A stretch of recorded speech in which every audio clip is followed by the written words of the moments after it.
Hello everyone, स्वागत है एक बार फिर से आप सभी का शिक्षा संकल्प के इस ऑनलाइन यूट्यूब प्लेटफॉर्म पर। कैसे हैं आप सभी दोस्त? आशा करते हैं कि आप लोग बहुत ही अच्छे होंगे और बीएड एंट्रेंस एग्ज़ाम 2025 की तैयारी में मेहनत के साथ लगे होंगे। साथियों, आज के इस स्पेशल क्लास में हम लोग कवर करने वाले हैं जीके जीएस के टॉप मोस्ट इंपॉर्टेंट क्वेश्चन को, जो कि बीएड एंट्रेंस एग्ज़ाम के लिए इंपॉर्टेंट है। दोस्तों, हमने आपसे कहा था कि यदि आप लोग इन सारी क्लासेस को अटेंड कर रहे हैं जीके जीएस की दोपहर को 3 बजे, आप जो है बहुत ही कंफर्टेबल फील करेंगे बीएड एंट्रेंस एग्जाम के लिए। आइए शुरुआत करते हैं बिना किसी देरी के। आप लोग अंत तक बने रहिएगा, सारे क्वेश्चन यहाँ पर सेलेक्टेड कवर किए गए हैं। पहला सवाल आपके स्क्रीन पर लग चुका है, आंसर देने का सभी लोग प्रयास करेंगे। भारत और पाकिस्तान के मध्य सीमा रेखा का नाम क्या है?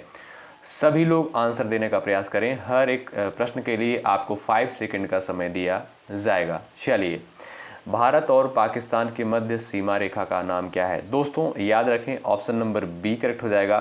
भारत और पाकिस्तान के मध्य जो सीमा रेखा है वो है आपकी रेड क्लिफ लाइन, यानी रेड क्लिफ रेखा। तो ऑप्शन नंबर बी करेक्ट हो जाएगा। साथियों, यदि हम बात करें मैक-मोहन रेखा जो है किन देशों के मध्य है, आप कहोगे जो है मैक-मोहन रेखा जो है भारत और चीन के मध्य है। अच्छा, डूरंड रेखा दोस्तों, डूरंड रेखा जो है ये भारत और अफगानिस्तान के मध्य है। ठीक है, तो याद रखेंगे इन सारे पॉइंट को। चलिए आगे बढ़ते हैं, अगला सवाल देखें। भारत के कुल पड़ोसी देशों की संख्या कितनी है? सभी लोग आंसर देने का प्रयास करें। चलिए, यानी आपको ऐसे भी देश का नाम बताना है जो जलीय सीमा भी साझा करते हैं भारत के साथ। चलिए, सभी लोग आंसर देने का यहाँ पर प्रयास करें। भारत के कुल पड़ोसी देशों की संख्या कितनी है?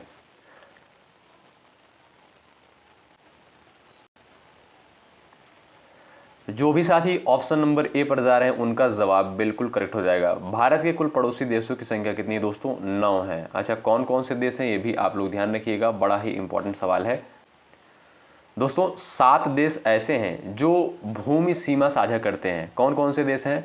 अफगानिस्तान हो गया आपका, बांग्लादेश, भूटान, चीन, म्यांमार, नेपाल और पाकिस्तान। ठीक है। अच्छा, 2 देश आपके ऐसे हैं जो जलीय सीमा साझा करते हैं। वो कौन कौन से देश हैं? वो है आपका एक श्रीलंका और दूसरा है आपका मालदीव। ठीक है, तो ओवरऑल जो है 9 देश हैं। ऑप्शन नंबर आपका दोस्तों ए बिल्कुल करेक्ट होगा। अगला सवाल देखिए, सवाल नंबर नेक्स्ट आपके स्क्रीन पर है, जवाब देने का आप लोग प्रयास करिएगा।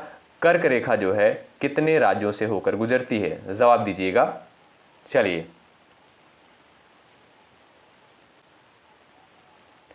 सभी लोग आंसर देने का प्रयास करें। सवाल नंबर तीसरे का इंपॉर्टेंट सवाल है। चलिएगा भाई, 10, 8, 5, 7 कर्क रेखा जो है कितने राज्यों से होकर गुजरती है? दोस्तों याद रखिएगा, 8 राज्यों से होकर गुजरती है। ऑप्शन नंबर बी करेक्ट हो जाएगा। कौन कौन से राज्य हैं? गुजरात, राजस्थान, मध्य प्रदेश, छत्तीसगढ़, झारखंड, पश्चिम बंगाल, त्रिपुरा और मिजोरम। ठीक है, ऑप्शन नंबर आपका बी करेक्ट है। अगला सवाल देखो भाई, भारत में मसाले का बगीचा जो है किसे कहा जाता है? चलो भाई आंसर करो सभी लोग। असम, केरल, उत्तराखंड, इनमें से कोई नहीं, सभी का आंसर आना चाहिए। भारत में जो है मसाले का बगीचा किसे कहा जाता है? प्रश्न जो है पूछा गया है ये पेपर में, प्रयास करिएगा आंसर देने के लिए। साथियों याद रखें, भारत में जो है मसाले का बगीचा केरल को कहते हैं। ऑप्शन नंबर आपका यहाँ पर बी बिल्कुल करेक्ट होगा। अगला सवाल देखें, सवाल नंबर नेक्स्ट आपके स्क्रीन पर है, भारत में स्वतंत्रता के बाद कितनी बार नोटबंदी हुई है? चलिए सभी लोग प्रयास करें आंसर देने के लिए, आप सभी लोग। चलिए भाई, प्रयास करिएगा आंसर देने के लिए सभी लोग।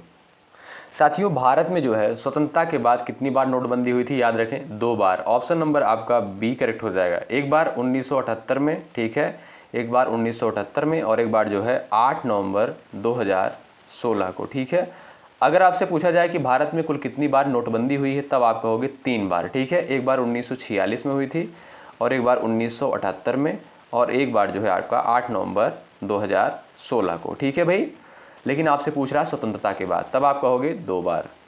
चलिए अगला सवाल देखते हैं। सवाल नंबर नेक्स्ट आपके स्क्रीन पर लग चुका है, आंसर देने का प्रयास करिएगा। भारतीय संविधान के किस अनुच्छेद के तहत राष्ट्रपति अध्यादेश को लागू कर सकता है? जवाब दे भाई। चलिए, भारतीय संविधान के किस अनुच्छेद के तहत जो है राष्ट्रपति अध्यादेश को लागू कर सकता है? Article 101, article 123, article 168, article 75। याद रखें दोस्तों, ऑप्शन नंबर आपका यहाँ पर बी करेक्ट हो जाएगा। ठीक है भाई, भारतीय संविधान के किस अनुच्छेद के तहत राष्ट्रपति अध्यादेश लागू कर सकता है? तो अनुच्छेद 123 के तहत जो है राष्ट्रपति अध्यादेश को लागू कर सकता है। बी ऑप्शन करेक्ट है। अगला सवाल देखें, सवाल नंबर नेक्स्ट आपके स्क्रीन पर, आंसर दें सभी लोग।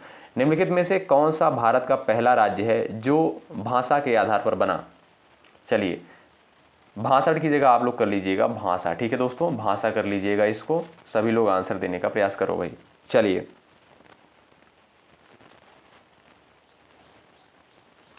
साथियों, भाषा के आधार पर जो है भारत का पहला राज्य आंध्र प्रदेश था। कौन सा भाई? आंध्र प्रदेश। ऑप्शन नंबर आपका थर्ड करेक्ट हो जाएगा। और इसका गठन दोस्तों 1 अक्टूबर 1953 को होता है। कब? 1 अक्टूबर 1953 को जो है इसका गठन होता है। याद रखें, ऑप्शन थर्ड करेक्ट होगा। महत्वपूर्ण सवाल है। सवाल नंबर नेक्स्ट देखिएगा, भारत के संविधान का कौन सा भाग जो है नागरिकता से संबंधित है? प्रयास करिएगा आंसर देने के लिए सब लोग। चलिए भाई, भारत के संविधान का कौन सा भाग जो है नागरिकता से संबंधित है? सभी लोग प्रयास करें आंसर देने के लिए। साथियों, यहाँ पर देखिएगा आप लोग, भाग 2 जो है ये आपका नागरिकता से संबंधित है। अगर आपसे पूछा जाए नागरिकता का उल्लेख जो है किस अनुच्छेद के अंतर्गत किया गया है, आप कहोगे नागरिकता का उल्लेख अनुच्छेद 5 से 11 के तहत किया गया है। ऑप्शन नंबर आपका थर्ड राइट है। अगला सवाल देखो भाई, सभी लोग आंसर दें। राज्यपाल का कार्यकाल कितना होता है? चलिएगा, आंसर देने का प्रयास करें भाई। सभी लोग एक बार सेशन को लाइक कर दें, लाइक की संख्या आप लोग बढ़ाते चलें। चलिए भाई, राज्यपाल का कार्यकाल जो है कितने वर्ष का होता है? 4 वर्ष, 5 वर्ष, 3 वर्ष और 6 वर्ष। चलिए साथियों, अगर आपसे पूछा जाए कि राज्यसभा के सदस्यों का कार्यकाल कितना होता है, तब आप कहोगे 6 वर्ष। लोकसभा के सदस्यों का कार्यकाल कितना होता है, तब आप कहोगे 5 वर्ष होता है। लेकिन आपसे पूछता है कि राज्यपाल का कार्यकाल कितना होता है, तब आप कहोगे जो है 5 वर्ष। ऑप्शन नंबर बी बिल्कुल करेक्ट होगा। अगला सवाल देखें, सवाल number next most important, Bharat के राष्ट्रपति की महाभियोग की प्रक्रिया के लिए जिम्मेदार अनुच्छेद है? चलिए, किस अनुच्छेद के तहत दोस्तों राष्ट्रपति पर महाभियोग लगाया जाता है? अनुच्छेद 52, 61, 54 और 56। Very important question. चलो भाई, सब लोग आंसर छापो। चलिए, सभी दोस्त आंसर देने का प्रयास करें। साथियों, अनुच्छेद 61 के तहत जो है, याद रखिएगा, अनुच्छेद 61 के तहत जो है भारत के राष्ट्रपति पर जो है महाभियोग लगाया जा सकता है। ऑप्शन नंबर बी बिल्कुल करेक्ट है। अगला सवाल देखो भाई, हड़प्पा के एक बंदरगाह का नाम बताइए। चलिए, सभी लोग आंसर देने का प्रयास करें। हड़प्पा के एक बंदरगाह का नाम बताइए। वेरी इंपॉर्टेंट सवाल है एग्जाम के पॉइंट टाइप व्यू से। चलिएगा साथियों, बात करें हड़प्पा का जो एक बंदरगाह था वो था आपका Lothal. Option number B correct हो जाएगा। और ये कहाँ पर स्थित था? आप कहोगे गुजरात में। कलिबंगा दोस्तों कहाँ पर? ये आपका जो है कहाँ पर स्थित था? ये जो है आपका राजस्थान में स्थित था। ठीक है भाई, तो ऑप्शन नंबर आपका बी करेक्ट हो जाएगा। लोथल जो है हड़प्पा का जो है एक फेमस बंदरगाह था। अगला सवाल देख लो भाई, सवाल नंबर नेक्स्ट आपकी स्क्रीन पर है, योजना आयोग के प्रथम अध्यक्ष कौन थे? चलो भाई, सभी लोग आंसर कर दो। योजना आयोग के प्रथम अध्यक्ष जो है कौन थे? Doctor Rajendra Prasad, Jawaharlal Nehru, doctor S Radhakrishnan, इनमें से कोई नहीं।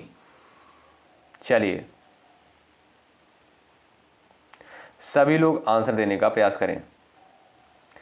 साथियों, योजना आयोग के प्रथम अध्यक्ष जो है भारत के पहले प्रधानमंत्री पंडित जवाहरलाल नेहरू थे। ऑप्शन नंबर बी करेक्ट हो जाएगा। ठीक है भाई, 15 मार्च 1950 को जो है आप कह सकते हो इनकी नियुक्ति करी गई थी। कब? 15 मार्च 1950 को। अगला सवाल देखो भाई, सवाल नंबर नेक्स्ट, ब्रिटिश भारत की राजधानी को कोलकाता से दिल्ली स्थानांतरित किए जाने के समय भारत का वायसराय कौन था? चलिए प्रयास करें। Lord Ripon, Lord Harding, Lord Dalhousie, इनमें से कोई नहीं। ब्रिटिश भारत की राजधानी को कोलकाता से दिल्ली स्थानांतरित किए जाने के समय भारत का वायसराय जो है कौन था? सभी का आंसर आना चाहिए इस प्रश्न के लिए। प्रयास करेंगे साथियों, लॉर्ड हॉर्डिंग। ठीक है, ऑप्शन नंबर बी बिल्कुल करेक्ट होगा।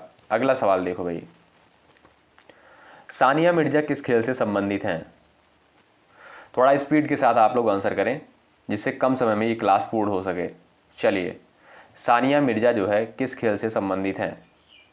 बैडमिंटन, टेनिस, टेबल टेनिस और यहाँ पर है आपका क्रिकेट दिया है।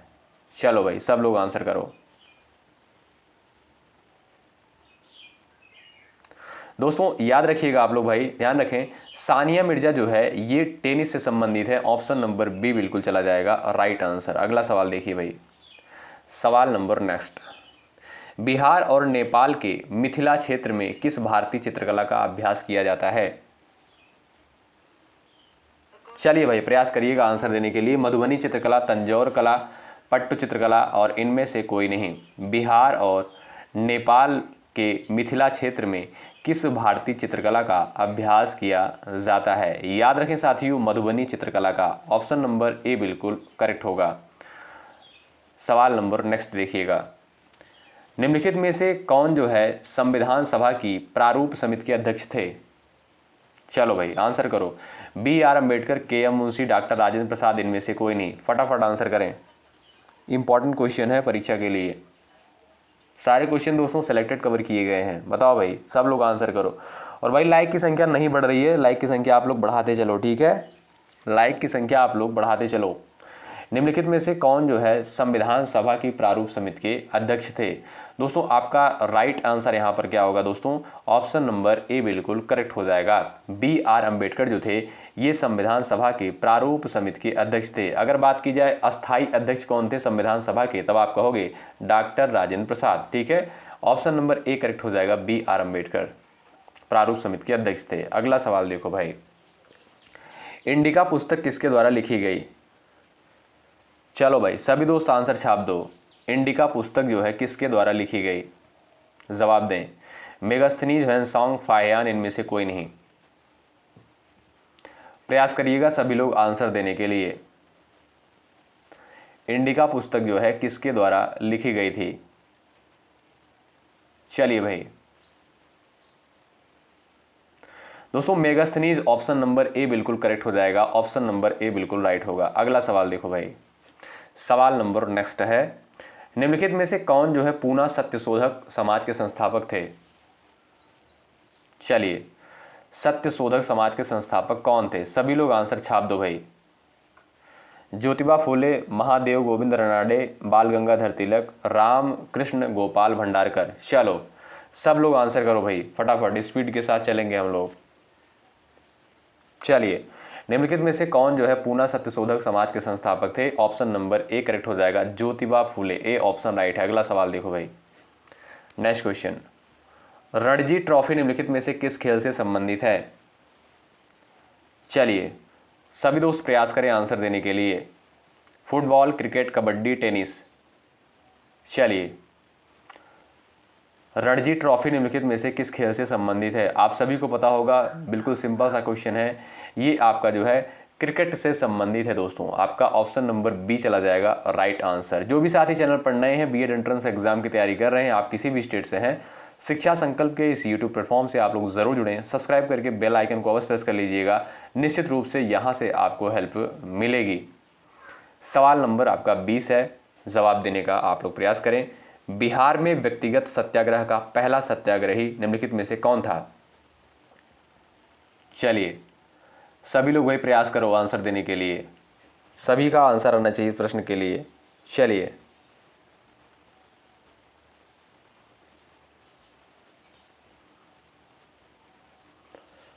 आंसर दीजिएगा। बिहार में व्यक्तिगत सत्याग्रह का पहला सत्याग्रही निम्नलिखित में से कौन था? तो Shri Krishna Sinha, option number A correct है। अगला सवाल देखिए, जवाब दीजिएगा। भारत की पहली महिला सुल्तान कौन थी? चलिए बिल्कुल सिंपल क्वेश्चन है। नूरजहां, राजिया सुल्तान, कोहिनूर, इनमें से कोई नहीं। बताइए सब लोग आंसर करो। भारत की पहली महिला सुल्तान कौन थी? साथियों याद रखिएगा, Razia Sultan, option number B correct हो जाएगा। ये जो है इल्तुतमिश की पुत्री थी और 1236 से, याद रखें 1236 से 1240 तक जो है इनके द्वारा जो है दिल्ली सल्तनत पर शासन किया गया था, ठीक है? ऑप्शन नंबर बी करेक्ट है। अगला सवाल देखो भाई, चलो आंसर करो। कंप्यूटर का जनक किसे कहा जाता है? छाप दो भाई आंसर फटाफट। कंप्यूटर का जनक किसे कहा जाता है? प्रयास करें सब लोग आंसर देने के लिए, सभी प्यारे साथी। चलिए भाई, कंप्यूटर का जनक किसे कहा जाता है? साथियों याद रखें चार्ल्स बेबेज को। ऑप्शन नंबर बी करेक्ट होगा। बी ऑप्शन वाले दोस्त यहां पर बिल्कुल राइट हो जाएंगे। अगला सवाल देखिए, सवाल नंबर नेक्स्ट, स्वराज पार्टी की स्थापना किसके द्वारा की गई? चलिए, स्वराज पार्टी की स्थापना जो है किसके द्वारा करी गई? सभी लोग आंसर देने का यहां पर प्रयास कर सकते हैं। चलिए भाई, चलिए भाई आंसर देने का प्रयास करें। साथियों याद रखें आप लोग, महत्वपूर्ण सवाल है। CR दास और मोतीलाल नेहरू, यानी चित्तरंजन दास और मोतीलाल नेहरू के द्वारा जो है स्वराज पार्टी की स्थापना करी गई थी। कब? 1 जनवरी 1923 को। कब दोस्तों? 1 जनवरी 1923 को। ठीक है, याद रखें, महत्वपूर्ण सवाल। अगला सवाल देखो भाई, चलिए आंसर करिए। गांधी इरविन समझौता भारत के निम्नलिखित में से किस आंदोलन से संबंधित था? चलिए, गांधी इरविन समझौता बताइएगा भाई, सभी लोग आंसर दें। चलिए प्रयास करिएगा आंसर देने के लिए सभी लोग यहां पर। चलिए भाई, गांधी इरविन समझौता भारत के निम्नलिखित में से किस आंदोलन से संबंधित था? सविनय अवज्ञा आंदोलन से। ऑप्शन नंबर आपका बी बिल्कुल करेक्ट हो जाएगा। अच्छा, गांधी इरविन समझौता दोस्तों कब हुआ? 5 मार्च 1931 को। कब? 5 मार्च 1931 को। ऑप्शन नंबर बी करेक्ट है। अगला सवाल देखो भाई, चलिए आंसर करिए। प्लासी का युद्ध किस वर्ष लड़ा गया? बिल्कुल बेसिक क्वेश्चन, और कई क्लास में ये क्वेश्चन जो है करवाया गया है। बताओ, सब लोग आंसर छापो। प्लासी का युद्ध जो है किस वर्ष लड़ा गया था? चलिए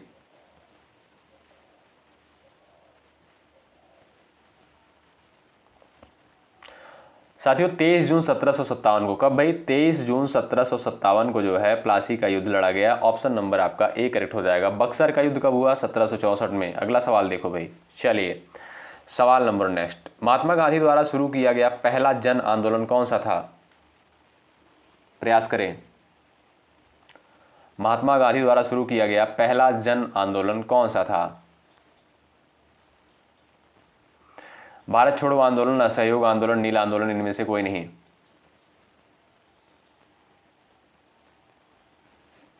चलिए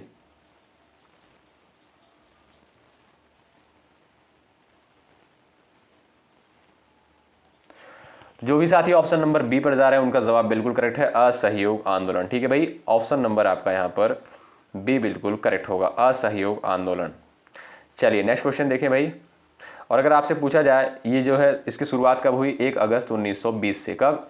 1 अगस्त 1920 से इसकी शुरुआत हुई, तो ऑप्शन नंबर बी करेक्ट होगा। अगला सवाल देखो भाई, बंगाल का विभाजन किस वर्ष रद्द कर दिया गया? बताओ, बंगाल विभाजन किस वर्ष रद्द कर दिया गया?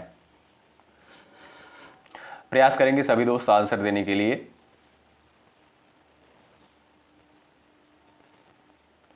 साथियों बंगाल का विभाजन हुआ कब था? आप सभी को पता होना चाहिए, 1905 में। और ये रद्द कब कर दिया गया? 1911 में दोस्तों रद्द कर दिया गया। किसके द्वारा? लॉर्ड हार्डिंग के द्वारा जो है रद्द कर दिया गया, लॉर्ड हार्डिंग द्वितीय के द्वारा। ठीक है, ए ऑप्शन आपका राइट है। अगला सवाल देखो भाई, चलिए प्रथम रेलवे लाइन का निर्माण किसके शासनकाल में हुआ था? बताओ, प्रथम रेलवे लाइन का निर्माण जो है किसके शासनकाल में हुआ था? चलिए, Lord Dalhousie, Lord Cornwallis, Warren Hasting, Lord William Bentinck. Answer देने का प्रयास करें। चलिए भाई,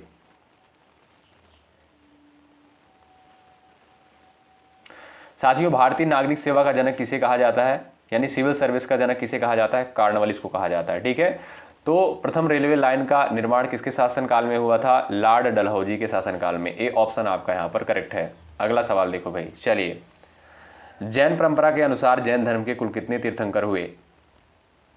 सभी लोग छापेंगे आंसर फटाफट स्पीड के साथ। चलिए दोस्तों बात करें जैन धर्म के तीर्थंकर की, तो 24 तीर्थंकर हुए। ठीक है, कभी कभी प्रश्न पूछता है कि पहले तीर्थंकर कौन थे? आप कहोगे ऋषभ देव। कौन? ऋषभ देव जो थे पहले तीर्थंकर थे। और पूछता है कि 24वें तीर्थंकर कौन थे? आप कहोगे महावीर स्वामी जो थे ये 24वें तीर्थंकर थे। ठीक है भाई, अगला सवाल देखो, ज्ञानपीठ पुरस्कार किस क्षेत्र में दिया जाता है? बिल्कुल बेसिक क्वेश्चन लेकिन इंपॉर्टेंट है। चलिए सभी दोस्त यहाँ पर आंसर देने का प्रयास करें, प्रयास करिएगा। ज्ञानपीठ पुरस्कार जो है किस क्षेत्र में दिया जाता है? ये दोस्तों आपका साहित्य के क्षेत्र में उत्कृष्ट योगदान के लिए प्रदान किया जाता है ज्ञानपीठ पुरस्कार। ठीक है, ए ऑप्शन आपका यहां पर करेक्ट हो जाएगा। सवाल नंबर नेक्स्ट, मौलिक अधिकार संविधान के किस भाग में वर्णित है? कई बार हमने बताया है आपको। छाप दो भाई आंसर, सबका आंसर आना चाहिए। और सेशन को भाई लाइक करते हुए चलो, आप लोग लाइक की संख्या बढ़ती रहनी चाहिए, इसमें कोई आपका पैसा नहीं लगेगा। ठीक है, फ्री में आपको चीज़ें प्रोवाइड की जा रही हैं, आपका कर्तव्य बनता है सेशन को ज़रूर लाइक करें। और यदि आप चैनल पर नए हैं सब्सक्राइब जरूर कर लीजिएगा, बेल आइकन को प्रेस कर लीजिएगा, जिससे आने वाली वीडियोस का, क्लासेस का नोटिफिकेशन आपको मिलता रहे। इस वीडियो के डिस्क्रिप्शन बॉक्स में टेलीग्राम चैनल का लिंक दिया गया है, आप लोग टेलीग्राम चैनल से भी जुड़ जाइएगा। चलिए मौलिक अधिकार की दोस्तों बात करें, ये आपका भाग 3 में वर्णित है। किस अनुच्छेद में 12 से 35 के तहत जो है इसका वर्णन किया गया है? ऑप्शन नंबर ए करेक्ट हो जाएगा। मौलिक अधिकारों की संख्या कितनी है? 6 है वर्तमान समय में। पहले कितने मौलिक अधिकार थे? आप कहोगे 7 मौलिक अधिकार थे। और जो ये 7 मौलिक अधिकार थे, यानी 7वां मौलिक अधिकार कौन सा था दोस्तों? संपत्ति का अधिकार। लेकिन संपत्ति के अधिकार को जो है, इसे जो है कानूनी अधिकार बना दिया गया, यानी मौलिक अधिकार से इसको हटा दिया गया और इसे जो है संपत्ति के अधिकार को जो है क्या कर दिया गया? तो इसे जो है कानूनी अधिकार बना दिया गया। याद रखिएगा आप लोग, महत्वपूर्ण पॉइंट है। ठीक है, कई बार इसका डिस्कशन हमने किया है। अगला सवाल देखिए, आंसर देने का प्रयास करें। हड़प्पा सभ्यता की खोज किस वर्ष हुई थी? बताओ सभी लोग, हड़प्पा सभ्यता की खोज जो है किस वर्ष हुई थी? आंसर देने का प्रयास करें। चलिए भाई साथियों, बात करें हड़प्पा सभ्यता की, तो ये जो है इसकी खोज 1921 में हुई थी। ऑप्शन नंबर आपका डी करेक्ट हो जाएगा। किसके द्वारा इसकी खोज करी गई थी? दयाराम साहनी के द्वारा जो है खोज करी गई थी। ठीक है, अच्छा ये किस नदी के किनारे, किस तट पर बसा था? रावी नदी के तट पर। ठीक है, अगला सवाल देखो, सवाल नंबर नेक्स्ट बताइएगा, आंसर दीजिएगा। सिंधु सभ्यता के ईंटों का अलंकरण किस स्थान से मिला है? बताइए, सिंधु सभ्यता के ईंटों का अलंकरण किस स्थान से मिला है? सबका आंसर आना चाहिए इस प्रश्न के लिए। चलिए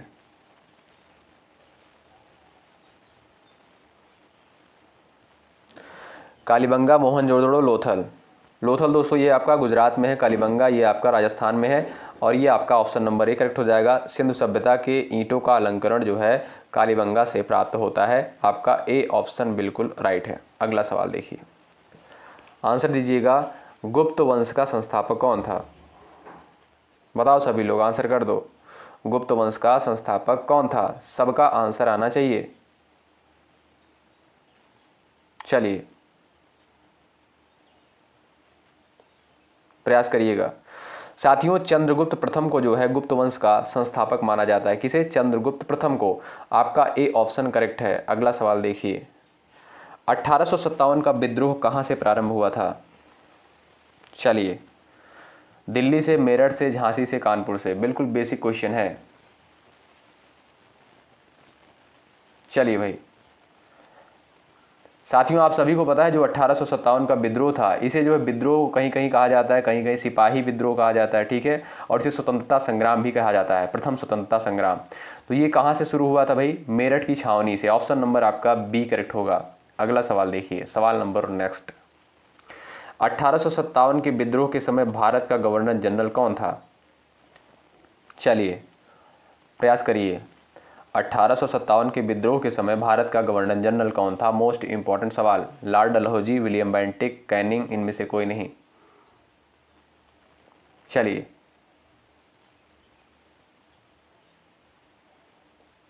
साथियों, लॉर्ड कैनिंग। ऑप्शन नंबर आपका यहां पर सी करेक्ट हो जाएगा। 1857 के विद्रोह के समय भारत का governor general Lord William Bentinck था। दोस्तों कभी कभी सवाल पूछता है कि भारत का प्रथम वायसराय कौन था? आप कहोगे लॉर्ड कैनिंग। ठीक है, अगला सवाल देख लीजिए भाई, सवाल नंबर नेक्स्ट। 1857 के विद्रोह का नेतृत्व बिहार में किसने किया? चलिए सभी लोग छाप दो अपना आंसर। 1857 के विद्रोह का नेतृत्व जो है बिहार से किसके द्वारा किया गया था? साथियों कुंवर सिंह के द्वारा किया गया था। ऑप्शन नंबर बी करेक्ट है। अगला सवाल देखिए भाई, वर्तमान में भारतीय संविधान में कुल कितने भाग हैं? जवाब दीजिएगा। 22, 25, 30 और 21। 4 ऑप्शंस आपके सामने दिए गए हैं। चलिए, सभी का आंसर आना चाहिए। वर्तमान में भारतीय संविधान में कुल कितने भाग हैं? साथियों, बात करें अगर भारतीय संविधान में भागों की, तो मूल संविधान में कितने भाग थे? 22 भाग थे। हमने कई बार आपको बताया, लेकिन रिवीजन कर लेते हैं, इससे क्या है, चीज़ें याद रहेंगी। 22 जो है आपके मूल संविधान में भाग थे, लेकिन वर्तमान समय में दोस्तों 25 भाग हैं। कितने? 25 भाग हैं, याद रखिएगा, ठीक है। अनुसूचियों की संख्या कितनी है? 12 अनुसूचियां हैं वर्तमान समय में। मूल संविधान में कितनी अनुसूचियां थी दोस्तों? 8 अनुसूचियां थी, याद रखिएगा। अनुच्छेद दोस्तों कितने थे मूल संविधान में? 395 अनुच्छेद थे। वर्तमान समय में 448 अनुच्छेद हैं, ठीक है भाई। तो इन सारे पॉइंट को आप लोग याद रखें, महत्वपूर्ण है। अगला सवाल देखिए, मौलिक अधिकारों की संख्या दोस्तों कितनी है? ये भी जान लीजिए, 6 है। मौलिक कर्तव्य कितने हैं? 11 मौलिक कर्तव्य हैं, ठीक है भाई। चलिए, संविधान में कुल कितनी अनुसूचियां हैं? चलिए देखिए, क्वेश्चन भी आ गया। संविधान में कुल कितनी अनुसूचियां हैं? आप कहोगे 12 अनुसूचियां हैं वर्तमान समय में। ए ऑप्शन करेक्ट है। अगला सवाल, चलिए जवाब दीजिए। कौटिल्य का अर्थशास्त्र किस पहलू पर प्रकाश डालता है? आर्थिक जीवन, राजनीतिक जीवन, धार्मिक जीवन, सामाजिक जीवन पर, बताइएगा। चलिए, सभी लोग आंसर देने का प्रयास करें। साथियों, आपका बी ऑप्शन करेक्ट है। कौटिल्य का अर्थशास्त्र जो है, ऑप्शन नंबर बी करेक्ट हो जाएगा, राजनीतिक जीवन पर प्रकाश डालता है। अगला सवाल देखिए, हर्ष चरित्र किसके द्वारा लिखी गई है? बताओ सभी लोग, हर्ष चरित्र किसके द्वारा लिखी गई है? चलिए,